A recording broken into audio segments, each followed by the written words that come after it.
नमस्कार शेतकरी बंधू आणि भगिनींनो, आजचा व्हिडिओ करायच्या मागं कारण काय आहे की आता आहे ना उन्हाळा आहे, म्हणजे कडक ऊन पडतंय. त्याच्यामुळं काय होतं की आपल्या पिल्लांना आहे ना देवी रोग हा होतो.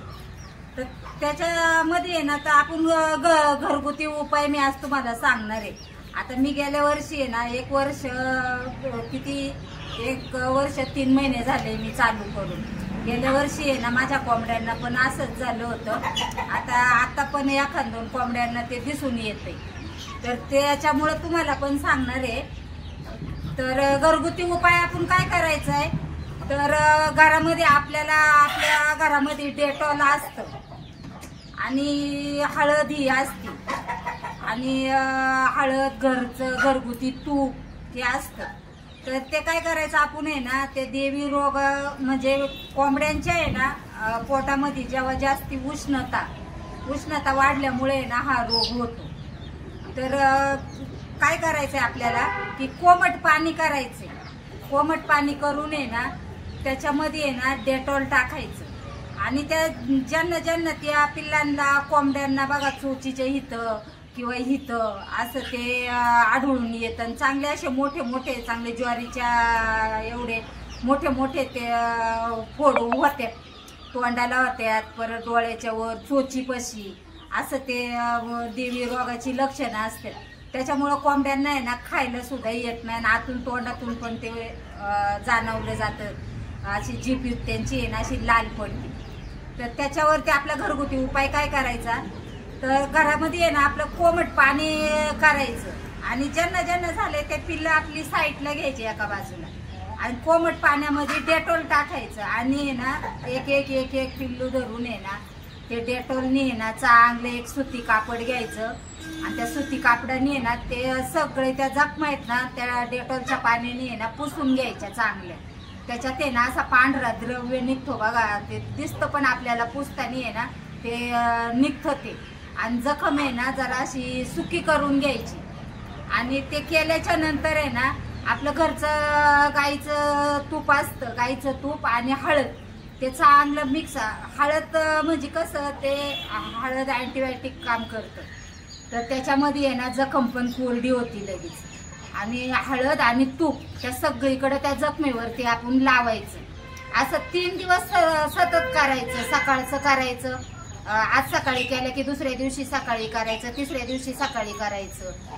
म्हणजे अजिबात म्हणजे त्यांची जखम आहे ना सगळी सुकून जाते.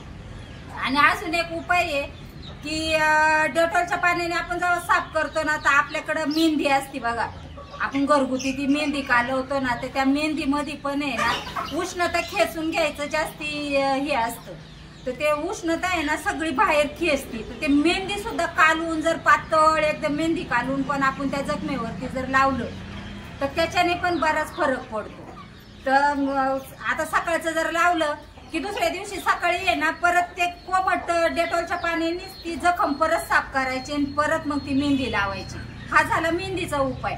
जर तुम्हाला जर नसेल मेहंदीचं करायचं तर आपली सरळ हळद आणि तूप त्याच्यामध्ये आहे ना ती जखम पण अशी हलकी मऊ पण पडती आणि खपली पण धरती आणि लगेच त्यांना म्हणजे 3 दिवसात एकदम क्लिअर होत्यात कोंबड्या. त्यामुळे आहे ना आणि ह्या उन्हाळ्याच्या दिवसामध्ये आहे ना कसं होतं की त्यांना जास्ती उष्णता वाढती. आपण किती पण आपल्या शेड उंच असू द्या हे असू द्या तरी पण त्यांना आहे ना उष्णता ही भरपूर प्रमाणात असतेच कोंबड्यांना आणि गावरान कोंबड्यांमध्ये पण असतीच. तर त्यांना आहे ना शक्यतो आपले फळ जे असतात आता हे वेस्टेज मटेरियलमध्ये आपले कलिंगड, टरबूज ही फळं पण येतात. तर ती फळं पण रेग्युलर द्यायची आपली वेस्टेजमधली.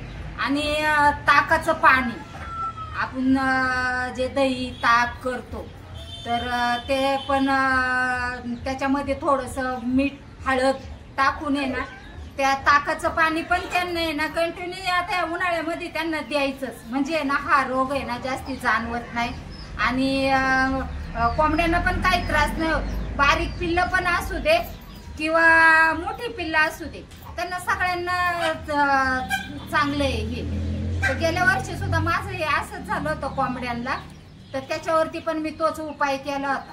तर आता ह्या वेळेला तर अजून एखाद्याच ह्याच्यात दिसते, जास्ती काही दिसत नाहीये. तर मी पण तेच करणार आहे, म्हणून तुम्हाला सुद्धा ही माहिती आहे तुमच्यापर्यंत पोहोचवते. कसं हे उन्हाळ्याच्या दिवसामध्ये ना जास्ती प्रमाणात देवी रोग हा कोंबड्यांना होतो, त्यामुळे आपला घरगुती उपाय म्हणून हे आपलं करा, म्हणजे आपल्या कोंबड्यांना काही सुद्धा होणार नाही, कोंबड्या सुद्धा चांगल्या हेल्दी राहतील. तर त्याच्यामुळं हा आज व्हिडिओ करून तुमच्यापर्यंत माहिती देण्याचं काम केले. आपण घरगुती उपाय तर करायचाच आहे आपल्याला. घरगुती उपायाने जर 3 दिवसात जर नाही झालं तर समजा मग आपल्याला पशु मेडिकल असतंच आहे, त्याच्यामध्ये सगळ्या ह्यांच्या कोंबड्यांच्या आजारावरती आपल्याला औषधं मिळतात. तर त्याच्यामध्ये आहे ना एक लसीकरणाचं आहे ना फ्लोफॉक्स म्हणून आहे ना एक वॅक्सिन मिळतं. तर ते वॅक्सिन दिलं तरी त्याच्याने तर लगेच रिझल्टच लागतो म्हणा, पण त्याच्या आधी आपण घरगुती पण उपाय करून पण पाहायचा. जर नाहीच जर राहिलं तर मग त्यांना ते लसीकरण करून घ्या. मग ते फ्लोफॉक्स म्हणून एक लसीकरण मिळतं. तर कसा वाटला आजचा व्हिडिओ तुम्हाला? तर व्हिडिओ जर आवडला असेल तर व्हिडिओला लाईक करा, चॅनलला सबस्क्राईब करा, आणि तुमचे काही प्रश्न जर असतील तर कमेंटद्वारे आम्हाला कळवा. तर धन्यवाद.